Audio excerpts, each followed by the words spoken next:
En los años 80, el paradigma sobre el desarrollo basado principalmente en un enfoque materialista centrado en el crecimiento económico comienza a cuestionarse con más fuerza. Las observaciones que comenzaron a hacer algunos autores es que, a pesar de que en algunos países hubiera un importante desarrollo económico, eso no se traducía necesariamente en una mejora de la calidad de vida de las personas. Estos autores comienzan a proponer la idea de que el enfoque económico sobre el desarrollo no era suficiente ni para comprender los procesos de desarrollo ni para incentivarlos. De estos autores destaca Mahbub al-Haq, quien identificó que el paradigma del desarrollo humano incluye características sociales, culturales, políticas, que tienen igual importancia que las características económicas. Es decir, se comprendía esta forma de desarrollo desde una perspectiva multidimensional. Bajo esta corriente de pensamiento surgen diferentes vertientes que hacen énfasis en distintos aspectos del desarrollo humano. Entre estas vertientes, cabe resaltar autores como Max Neff, que contribuyen al desarrollo de las teorías del desarrollo a escala humana, teoría que principalmente está orientada a satisfacer las necesidades humanas. De acuerdo a esta perspectiva, era importante tener una visión mucho más holística en donde el ser humano se pusiera en el centro de la misma. Esta visión argumentaba que el desarrollo no era tener más, sino ser más y mejor. Otro de los principales representantes de estas teorías es Amartya Sen, quien concebía el desarrollo como libertad. Para este autor, el desarrollo es una ampliación de la libertad de los seres humanos para poder cumplir con su proyecto de vida. Desde esta perspectiva, se hablaba de una ampliación de las opciones que se da a través de las mayores oportunidades, más capacidades y la agencia de las personas, de los seres humanos, para poder ejecutar estas libertades. Esta última teoría del desarrollo humano influencia la formulación del enfoque de capacidades. Sin embargo, para entender mejor el enfoque de las capacidades, hay que tener tres conceptos principales en cuenta. 1. Los funcionamientos. Estas son cosas que las personas valoran.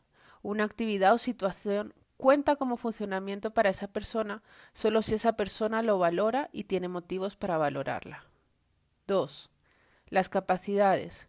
Incluyen solo las posibilidades que las personas realmente valoran. Es decir, busca expandir las opciones de las personas o las libertades reales, no solo tomadas en forma individual, ya que hay muchas capacidades solo pueden ser creadas y sostenidas por personas que actúan colectivamente.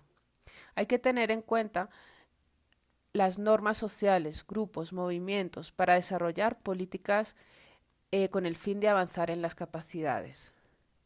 Por último, en tercer punto, la agencia, como la capacidad de perseguir objetivos que uno valora y tiene motivos para valorar.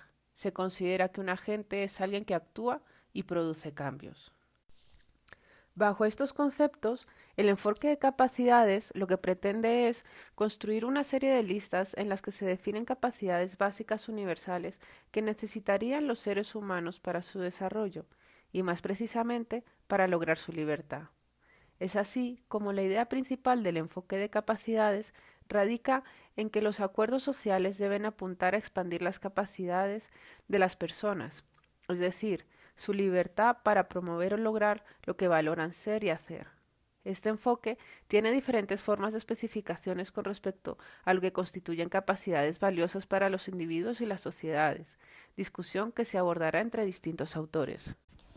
De acuerdo a Sabina Alcaer, la construcción de listas en los estudios que se centran en el desarrollo humano, económico y social es un recurso muy utilizado. Estas listas usualmente se presentan como una lista de ingredientes que se requerirían para asegurar la calidad de vida de las personas y la ampliación de sus libertades.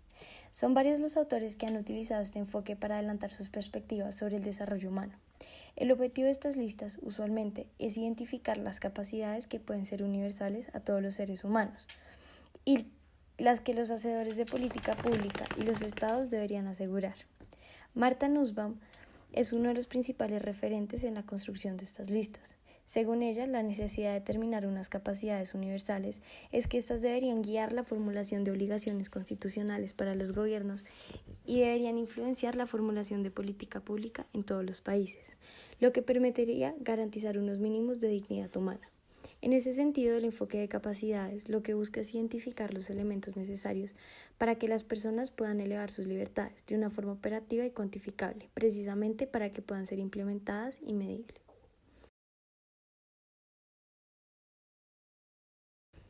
Como se mencionó anteriormente, una de las representantes más reconocidas de este enfoque es Martha Nussbaum. Ella define 10 aspectos centrales universales que deberían ser protegidos por seguridades constitucionales. La autora hace un recuento de valores universales como la base de principios políticos. Su lista articula el desarrollo humano en términos de capabilities, las cuales son el conjunto de beings and doings que una persona o una sociedad tiene la capacidad de disfrutar. Esta lista para ella debe ser flexible y ha sido revisada una serie de veces y está siempre abierta a ser definida más específicamente por distintas culturas. Su última lista comprende lo siguiente: vida, salud física, integridad corporal, los sentidos, imaginación, pensamiento, emociones, razonamiento práctico, afiliación, otras especies, juegos y control sobre el entorno. Para ella, su lista es un sistema métrico de evaluación. Sobre esta lista, si bien las categorías siempre serán las mismas, las descripciones específicas cambiarían según el contexto histórico y de acuerdo al contexto local, sistema de creencias y circunstancias. Nussbaum escoge esta lista basándose en el sistema neoaristotélico, que se basa en las esferas de la experiencia humana. Aquí es interesante resaltar que en este enfoque Nussbaum incluye a los animales y lo no humano a la vez que a los seres humanos. Max Neff hace una clasificación genérica y propone que las necesidades pueden satisfacerse en distintos niveles con distintas intensidades. Este autor define 9 elementos que incluyen subsistencia, protección, comprensión, participación, esparcimiento, creación, identidad y libertad. Shalom Schwartz define una teoría universal de contenido y estructura de los valores humanos, basada en una investigación transcultural. Schwartz ha verificado su teoría en distintas culturas y ha ido ajustando la lista de valores de forma progresiva. Como resultado, ha seleccionado 56 valores. Para Alcaer, un enfoque apropiado podría ser el de Finis, quien identifica una serie de valores humanos básicos. Finis identifica estos valores, haciendo que las personas se pregunten: ¿por qué hago lo que hago? Con esta pregunta, la persona reflexiona su historia, situación y relaciones. Este ejercicio permite reconocer las razones básicas y más heterogéneas, lo que refleja el espectro amplio de los functionings humanos. Para este enfoque no hay número mágico, porque son inconmensurables, irreductibles y no jerárquicos. Por su lado, Doyle y Goff hacen una lista jerárquica que pasa de los objetivos universales a las necesidades básicas a las necesidades medias. Para los autores de esta teoría, este enfoque hace referencia a aquello que puede ser universal. En ese sentido, cuando estos no se cumplen, se generan grandes daños. Para ellos, una necesidad básica es el bienestar físico y mental y la autonomía. Esto lo determinan con base a las teorías de Kant. Si bien las necesidades básicas son universales, los bienes y servicios para satisfacerlas varían de acuerdo a las culturas. En ese sentido, los satisfiers son aquellos vehículos que nos permiten la satisfacción de las necesidades básicas. En ese sentido, si bien es posible universalizar las necesidades básicas, los satisfiers son relativos. Por lo tanto, para llevar a buen término la construcción de esta lista, sería necesario que todos los grupos participaran en la definición de estos satisfiers y deberían contribuir a la construcción de las políticas que buscan satisfacer esas necesidades. Debate. Primero, listas cerradas. Para hacer estas listas no son contrarias al enfoque de las capacidades, pero no se requieren. Sobre esto, se critica como tremendamente específica la perspectiva de Nussbaum sobre la naturaleza humana.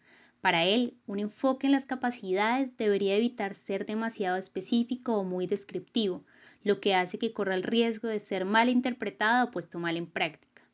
Otra crítica es que al ser listas cerradas, los autores responden a distintas preguntas, y en ese sentido, las listas representan la postura filosófica, metafísica u ontológica particular, que podría interferir con nuevas visiones del mundo.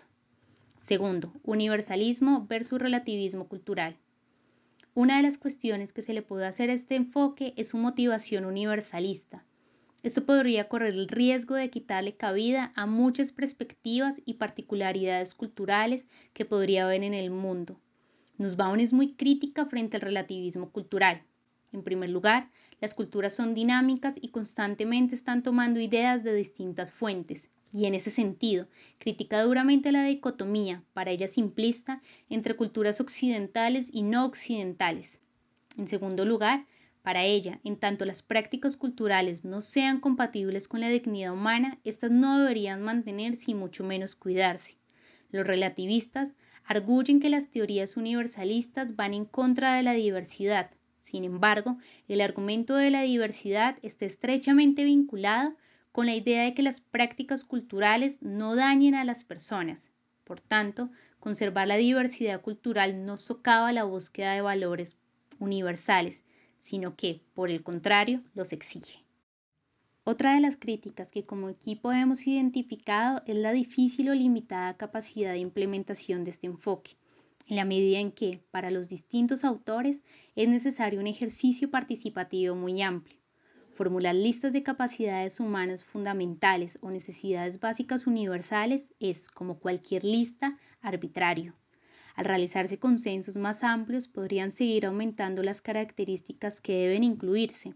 Sin embargo, cuanto mayor sea la lista, mayor serán los problemas para comprender las capacidades humanas.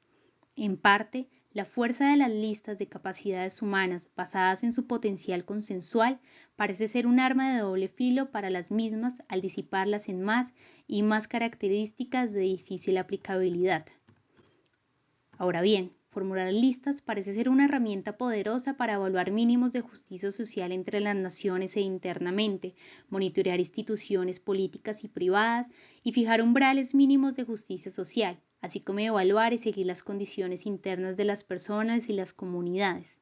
En parte, listas más abiertas y adaptativas que abarcan un extenso ámbito de actividades humanas permiten cierto margen a las naciones para desarrollar capacidades en función de sus distintas tradiciones e historias.